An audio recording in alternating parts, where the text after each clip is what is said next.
There's one particular element of IFR flying that can cause us trouble. We've briefed and loaded or activated an approach and set the radios, and as we're just about to turn onto the final course, ATC gives us this approach clearance. Cessna 518 Foxtrot Tango, 5 miles from Pristey, turn left heading 340, maintain 2000 until established on the localizer, cleared ILS runway 31 approach.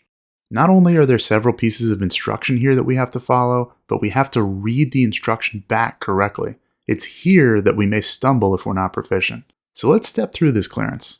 Like most things with radio communications, because they take a standard format, if we understand that format and why it's structured a certain way, we can anticipate what the controller will say, and our readback will be smooth and ready to go as soon as they're done talking.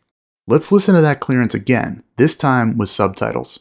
Cessna 518 Foxtrot Tango, 5 miles from Pristey, turn left heading 340, maintain 2000 until established on the localizer, cleared ILS runway 31 approach. There are at least 2 instructions in there as well as our clearance for the approach, and then something about how far we are from a fix. Let's get some background on what the controller is saying. The Air Traffic Controller's Bible is a publication inconspicuously called JO 7110.65. It mandates all kinds of procedures for controllers, including phraseology. It's in section 5-9-4 of this document that the elements and structure of an approach clearance are spelled out.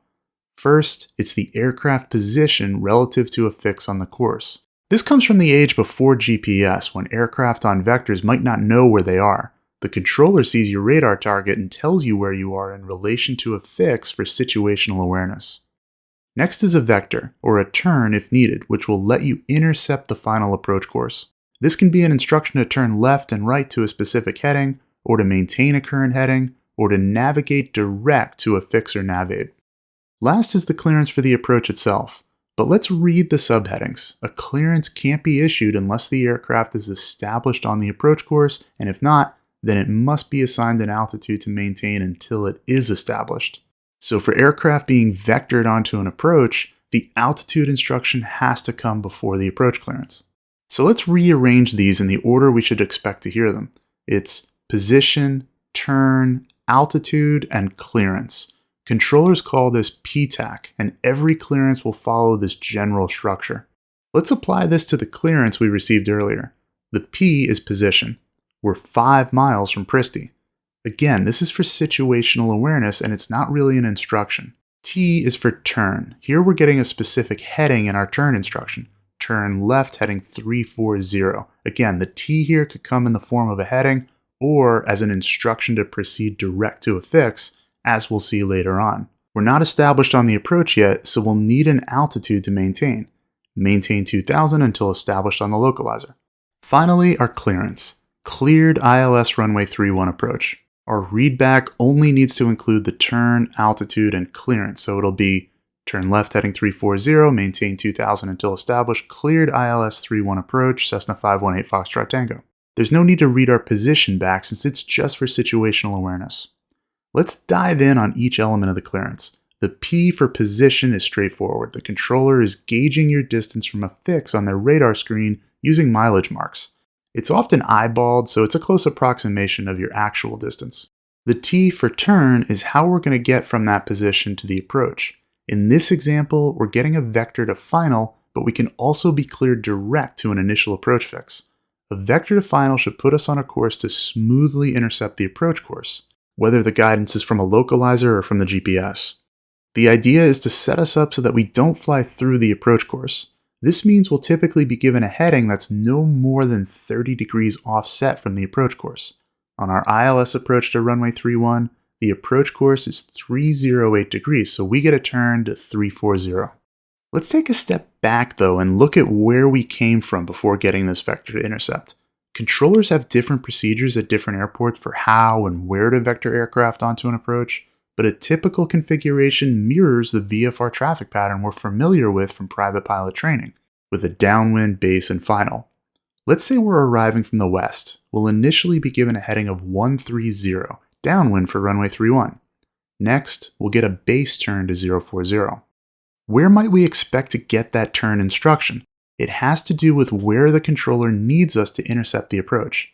There's something called the approach gate, defined in the pilot controller glossary as being 1 mile from the final approach fix on the side away from the airport, or 5 miles out from the landing threshold, whichever is farther out. Most gates will just be 1 mile from the FAF.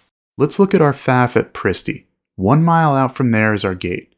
Generally speaking, controllers have to give us a vector that allows us to intercept at least 2 miles from the gate. In other words, we'll intercept the approach course no closer than 3 miles from the FAF. There are situations where we can get a closer intercept, but when the airport is IFR, there's a likelihood that the controller will be required to give us that intercept farther out. Tracking back from that point 3 miles from the FAF, we have a point where we can expect to get our turn from downwind to base. We can expect to hear a simple vector like turn left heading 040. This puts us on a 90-degree angle with the approach course, and as we said, the controller has to give us a 30-degree or better intercept angle. When we get our next vector, which will be part of the clearance, we'll expect it to be a left turn to 340. The A for altitude is a little bit more of a black box than the turns were. There are, of course, procedures for the controller to follow for altitudes too. Most of these have to do with the minimum vectoring altitude for where we're flying, which is not something we're typically aware of in flight. On a published approach, there are strict altitudes to follow to keep us clear of obstacles, but before we're on one of those segments, the controller issues us an altitude to provide the same protections. Our final approach clearance will include an altitude to maintain until we're established on the approach guidance, in this case the localizer. After that, we could just follow the published altitude of the procedure. We're intercepting in between STEV, the initial approach fix with a minimum altitude of 2000, and Presti, the FAF with a 1700 minimum. So we know our altitude to maintain can't be below 1700 and is likely to be at least 2000. If we're flying above this altitude, we should expect a descent to be given with our clearance. Controllers are mindful of the need for stabilized approaches and won't typically keep us up high only to slam dunk us down to 2000 feet at the last minute, so we may have already been cleared down that low. The C for clearance seems straightforward, but there can be some twists. A controller can simply say cleared approach. This means we can shoot whatever approach is available at the airport, with the exception of a visual. The controller might say cleared ILS approach without indicating which runway. This would be allowed if the airport had only one ILS approach. Typically though, the clearance will include the type of approach and the runway or letter designation if it's not a straight in. This is how our vector to final approach clearance gets built. Let's look at a few other types of approach clearances. Let's say now that we're approaching from the northeast, flying along Victor 139. Most aircraft are GPS equipped and will be able to fly a route direct to the initial approach fix, STEV, which is what we might expect here. Let's build a PTAC clearance for this aircraft. The position, let's say, is 7 miles from STEV. Our turn won't be a vector to a specific heading, it will be proceed direct STEV. Our altitude will be such that it allows us to maintain minimums as we join the approach course. Since the altitude restriction is no lower than 2000, we can expect to be told to cross STEV at or above 2000. Now, with the clearance, there's a small wrinkle. A hold in lieu of procedure turn is depicted at STEV. If we're cleared for this approach, we should do this course reversal. The exception would be if our clearance includes the words straight in, which negates the course reversal. On our vectors example, the controller has to give us an intercept angle no greater than 30 degrees. Farther out here at the initial approach fix, the controller is able to give us a turn on to final up to 90 degrees offset. Coming along this airway, we'll have a less than 90 degree intercept. The controller could clear us straight in, saying cleared straight in ILS 31 approach. If the controller simply says cleared ILS 31 approach, we should do the course reversal. We're looking at a rather aggressive turn here, even if it is within the 90 degree tolerance, so we might feel better doing the course reversal, especially if we have some altitude to lose first. Requesting that, the controller may then say, cleared ILS 31 full approach. A good practice is to always clarify with the controller whether or not you're going to be doing the course reversal. Let's see if we can put everything together and use PTAC to anticipate the controller instruction. This time, we're practicing approaches at Baltimore, situated in Class Bravo airspace. Even with precision GPS equipment, a decent chunk of the approaches we do will be vectored, so let's practice one. We're arriving from the southwest and have been told expect vectors ILS 33 right approach. We're on a base leg currently flying a 060 heading. First, where should we expect our vector to point us to? Start at the FAF, it's Oriole. The gate is 1 mile outside of this. And we should expect our vector to hit no closer than 2 miles outside of that. In other words, 3 or more miles from Oriole.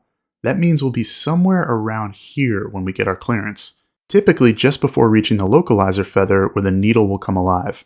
The P in position then might be 4 miles from Oriole. The approach course is 335. We won't get a vector that's more than a 30-degree angle to that, so we can expect our turn to be left to 360. Just because we're expecting this turn doesn't mean we should make it until actually given the instruction. If for whatever reason we haven't gotten the turn, and it looks like we're going to be overshooting the approach course, we should stick to our present heading and query the controller, who might be busy or have something else in mind for us. Intercepting between Oriole and Duds, we'll expect to be cleared to an altitude that lets us meet the minimums without having to drive down hard in a descent so we intercept the glide slope from below. We might get either 2,000 or 3,000 feet, but I'd expect to be told to maintain 2,000 until intercepting localizer. The clearance is straightforward. Cleared ILS runway 33 right. So let's put it all together and guess the controller's instruction. Cessna 8 Foxtrot Tango, 4 miles from Oriole, turn left heading 360, maintain 2,000 until established on the localizer, cleared ILS runway 33 right approach.